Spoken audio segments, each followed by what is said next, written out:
হাসরের মাঠটা কতটুক? হাসরের মাঠটা অতটুক যতটুক এই কিয়ামত আনেওয়ালা সমস্ত মানুষকে বসানো যায়। ইস্তেমার মাঠের সমান, চরমুনার 3 মাঠের সমান, আরাফাতের মাঠের সমান। যত বড় দরকার তত বড়। এবার ওখানে আল্লাহ তাআলা মাঠে স্টেজ বানায়া তারপরে একটা চেয়ার নিয়ে বসবেন। তো হাদিসের ভিতরে যা লেখছে, সেই স্টেজ আর হাসরের মুখে বলা হয় স্টেজ আর চেয়ারটা যে জায়গা সেট হবে সেইটি হলো দুনিয়ার জায়গার হিসেবে আরাফাতের ময়দান। কোন সুবহানাল্লাহ। আরাফাতে গেলেই এই কথা যারা শুনলেন, কোনদিন যদি হজে যান তখন ওই জায়গা গেলেই মনে কথাটা সাড়া দেবে। হুজুর বলেছিলেন আল্লাহ পাকের আরশে আজিম কি বলা হয়, আল্লাহ পাকের হাসরের মাঠের মসনাদ আর চেয়ারটাই আরাফাতের মাঠে সেট হবে। ও আল্লাহ কোন জায়গা? তারপরও আরেকটু নির্দিষ্ট করা যেতে পারে, সেটা হলো মসজিদে নামিরা। হাসর আরাফাতের মাঠে বিশাল একটা মসজিদ আছে, যেই মসজিদের মেম্বারের জায়গা বর্তমান যেখানে মেম্বার, ওখানে দাঁড়িয়ে নবী পাক সাল্লাল্লাহু আলাইহি ওয়াসাল্লাম উটের পিঠে বৈশা খুতবা দিয়েছিলেন। ওই জায়গা বরাবর হবে আল্লাহ পাকের কুদরতের চেয়ার। সুবহানাল্লাহ। সারাটা দুনিয়ার সমস্ত মানুষ সামনে থাকবে, সূর্য থাকবে, এ যুবক, সূর্য থাকবে মাথার মাত্র 4 আঙ্গুল উপরে।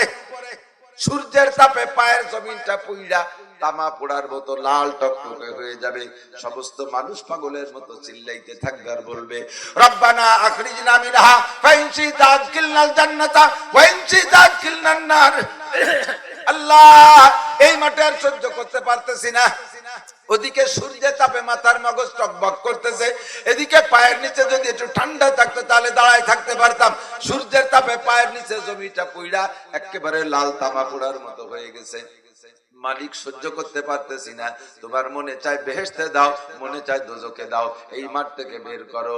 দোস্তরে, আল্লাহ পাক রব্বুল আলামিন ওখান থেকে যাদের প্রথম বের করে নেবেন, জান্নাতীদেরকে প্রথম বের করে নিয়া আগে বসাবে আল্লাহ পাকের ওই আরশে আজিমের নিচে। জোরে কান সুবহানাল্লাহ। এরপরে জান্নাতে যাবেন। যেই জান্নাতে যাবেন ওই জান্নাতে জায়গার দাম কেমন? জান্নাতীদের হাতে একটা লাঠি থাকবে, ওই লাঠিটারে খাড়া ভাবে জান্নাতের জমিনের মধ্যে রাখলে যতটুক জায়গা লাঠির মধ্যে দখল করে অতটুক জায়গার যে দাম দুনিয়াকে 1000 বার বিক্রি করলো সেই দাম হবে না। জোরে কন্না সুবহানাল্লাহ। এবার আমার আল্লাহ কয়, ওয়াইযা কিলা লাকুম তাফাসাহু বিল মাজালিস ফাফসাহু ইয়াফসাহিল্লাহু। মুসলমান জানো পৃথিবী থেকে সূর্য কত দূরে? 9,30,00,000 মাইল দূরে।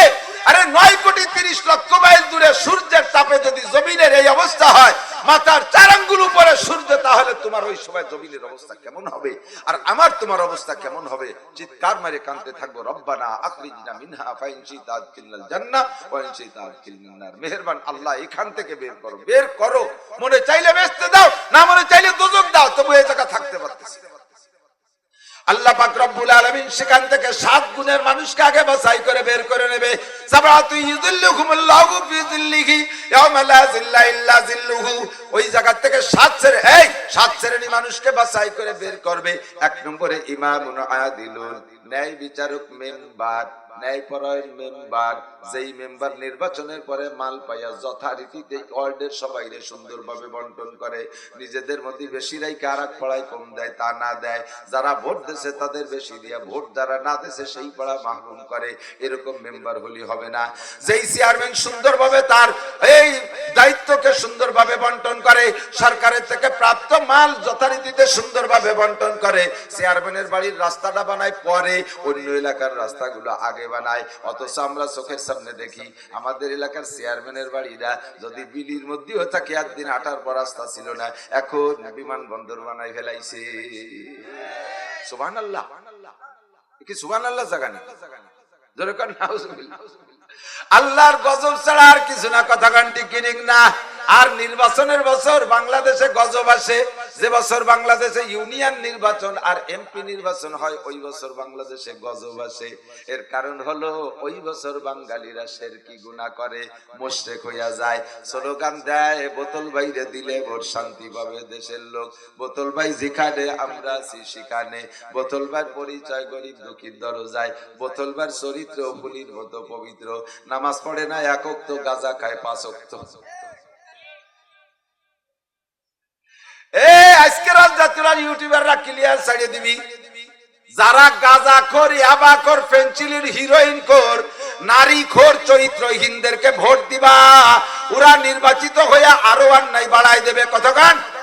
এখন তো স্বাভাবিক পাবলিক কাছে ভয়তে ভয়তে একটু কুমাই করে, আর যদি ক্ষমতা পাওয়া যায় তখন লাগামহীন ভাবে করবে। যাই নিয়ে বুঝে গাঁজা করে, আবাকর, ফেন্সিডিল, হিরোইন কর, চোর আর লুচ্চা আগে দুই একবার টোন আর মন আর রাস্তাঘাট খাল কুয়ো করে খানা মাইরে দূরে খাইয়া সরকারি টিন কুয়োরির মধ্যে ভিজাই রে চুরিয়ে রে বেশি খাইছে, আল্লাহ আকবার ইত্যাদি মাইরে দূরে খাইছে। এদেরকে জম্মের সিনা চিনি কয়বার নুসু মেরে চৌরাস্তায় জুতোর বাড়ি খাইছে। গাঁজা খাইয়া আবার বেশ ব্যবসা করতে যাইয়া পলাই পলাই পুলিশের হাতে ধরাও খাইছে। এইরকম লুচ্চ বদমাস গাঁজাখোররে যারা ভোট দিবা, আল্লাহর কসম ওই লোকটা 5 বছর যে অন্যায় করবে, তুমি ভোট দিয়ে মক্কার ঘরে কাবার বুদ্ধি বসে তাই কেউ জায়গায় বসে ওর গুনার অংশ তুমি নিয়মিত পাবা। আপাতত 2 কাপ চা 200 টাকায় এত বড় দুর্নীতির কাছে যারা বিকৃত হইছো, তুমি মানুষটা, তুমি মানুষ নামের অ্যানিম্যাল। কতক্ষণ? অ্যানিম্যাল বোঝেন না? অ্যানিম্যাল মানে শোনা দানা বুঝতে চতুষ্পদ জন্তু। উলাইকা কাল আনআমি বাল হুম আদাল্লু উলাইকা হুমুল গাফিলুন।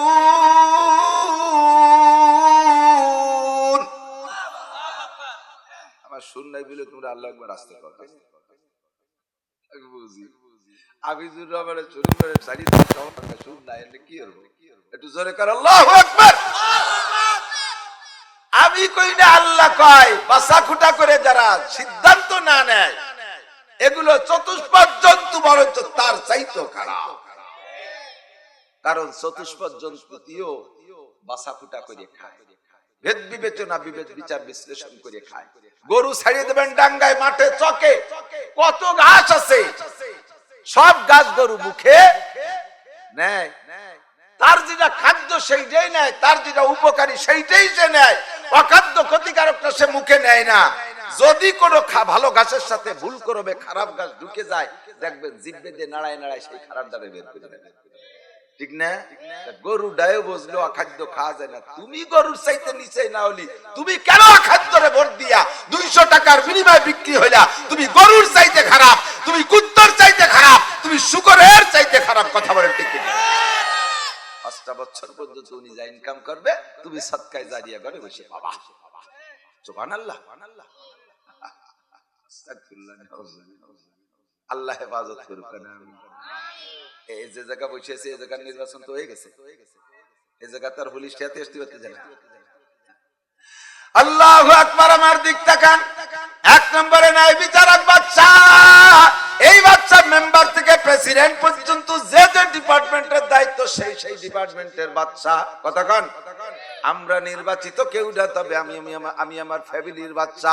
আমার ছেলে আমার কাছ থেকে টাকা নেয়, বউ আমার কাছ থেকে টাকা নেয়, আমার ইনকাম তারা খায়, আমি তাদের রাজা। আমি নির্বাচিত, আমি চির নির্বাচিত প্রেসিডেন্ট। আমার এগেনস্টে যতদিন বেঁচে আছি ওই সংসারের ভিতরে কোনো দ্বিতীয় প্রার্থী থাকবে না। আমি 1 নম্বর বাচ্চা, সংসারের মাতুব্বার। 2 নম্বরে ওয়ার্ডের মেম্বার, 3 নম্বরে ইউনিয়নের চেয়ারম্যান, 4 নম্বরে ভাইস চেয়ারম্যান উপজেলা, 5 নম্বরে চেয়ারম্যান, 6 নম্বরে মেয়র, 7 নম্বরে যাইতে যাইতে এমন করে সিরিয়াল প্রেসিডেন্ট পর্যন্ত যারা ন্যায় বিচার করেছেন, সঠিক সিদ্ধান্ত নিয়ে জাতির হক সঠিকভাবে আদায় করেছেন, আল্লাহ পাক তাদেরকে ওই মাঠ থেকে সর্বপ্রথম বের করে আরশে আজিমের নিচে বসাবে 1 নম্বর মেহমান। এবার কোন সুবহানাল্লাহ। 2 নম্বরে সাহাব, 2 নম্বরে সাহাবুন নাসা ফি ইবাদাতিল্লাহ।